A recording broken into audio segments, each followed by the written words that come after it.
Baik Bapak Ibu, kenapa saya masuk Islam?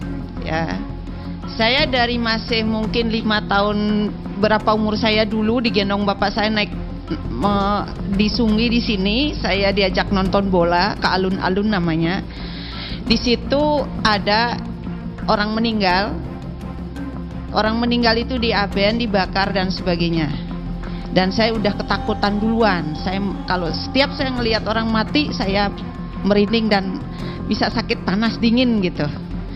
Nah dari situ saya sudah bercita-cita, tidak ngerti apakah agama saya doang, saya tidak ngerti agama yang lain gitu.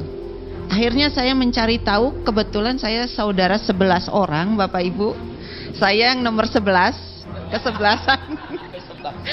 Kenapa kita tidak boleh membaca kitab suci Weda? Di situ ada Yajurweda, Atharwa Weda, ada 4 ya Bapak Ibu.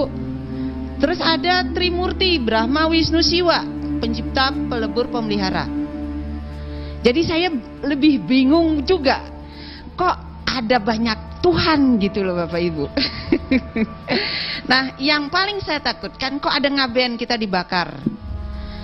Siapa pencipta kita? Saya selalu bertanya, ini kita kasih otak, siapa yang menciptakan otak kita gitu loh. Padahal kita bisa berpikir dengan normal gitu. Itu masih kecil, saya SD itu saya bertanya seperti itu. Kalau begitu ada kehidupan di kemudian hari, saya bilang gitu. Tidaklah, kata kakak saya, itu mah sebagai casing aja katanya. Dibakar ya dibakar seperti burung sangkar, tempat burungnya dibakar ya itunya terbang ke atas, kayak cerita anak kecil didongengin saya ya, selalu begitu.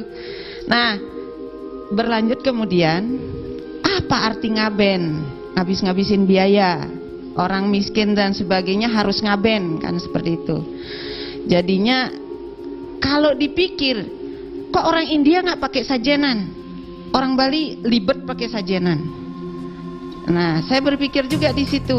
Tengah malam bapak saya itu jam 2 selalu, kalau kita tuh sholat malam, kalau bapak saya itu selalu sembahyang malam. Sembahyang itu Bapak Ibu kalau udah Islam jangan menyebut sembahyang. Ya, menyembah ide Sang Yang Widi, menyembah patung, menyembah berhala, menyembah pohon beringin tadi Bapak bilang ya, itu seni.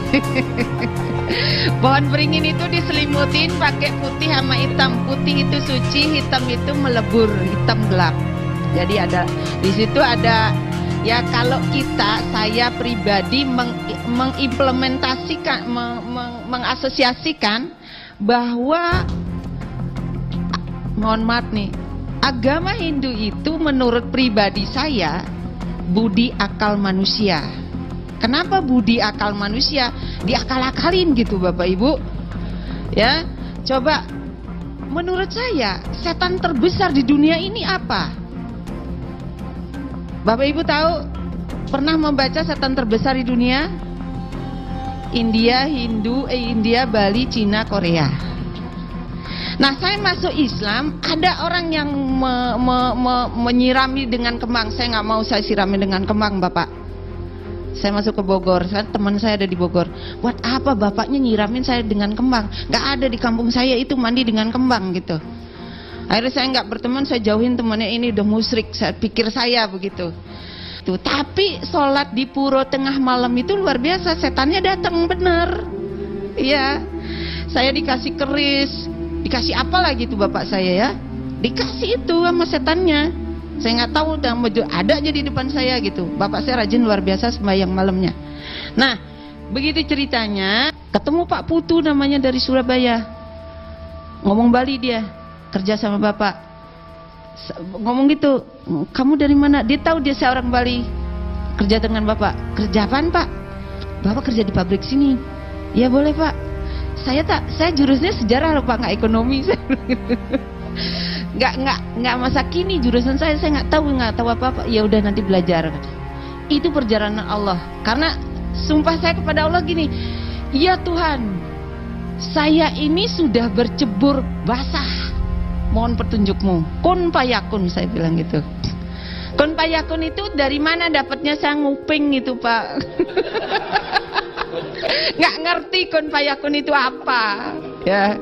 Terus satu lagi saya dengar lagi ceramah di masjid. Kalau orang hijrah itu mendingan keluar dari pulaumu, biar aman katanya gitu. Oh iya benar juga.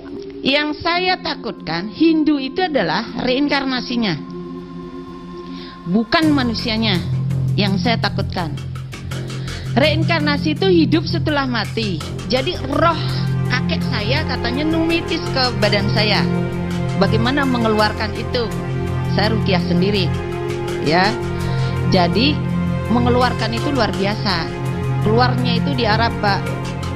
Saya haji tahun 2010, umroh udah 2 kali. Yang kedua kalinya keluar. Mohon maafnya keluarnya hitam. Begitu saya puterin air jam-jamnya 7 kali, ini saya membuang roh-roh jahat saya yang waktu saya masih Hindu. Hidup setelah mati Islam dengan hidup setelah mati Hindu, di situ ada, Pak. Nah, ini yang membuat saya takut, Pak. Ini yang membuat saya takut. 8 tahapan yang kita harus hadapi. Tapi itu benar hidupnya di sana. Kalau saya masih Hindu, dibakar dulu, dikremesi dulu, abunya dibuang, udah gitu disembah, numitis kembali. Lahir hidup mati kayak benang kusut. Tapi kalau ini kan jelas, ya. Jadi Allah masih luar biasa ampunannya. Kita tuh salah, ada ampunan. Ya, Al-Baqarah ayat 286 kalau nggak salah. Ya, saya masih ingat, ya. Jadi ya Allah, kalau kita salah Allah masih mengampuni. Tapi kalau saya puasa 24 jam nggak ada apa-apanya itu, Pak. Ya. Nah itu. Jadi beda doa saya waktu Hindu dengan waktu Islam. Islam itu sejuknya luar biasa. Begitu diniatkan saja Allah langsung ada. Gitu loh, maksudnya bukan langsung Allahnya ada, tapi kenyataannya gitu.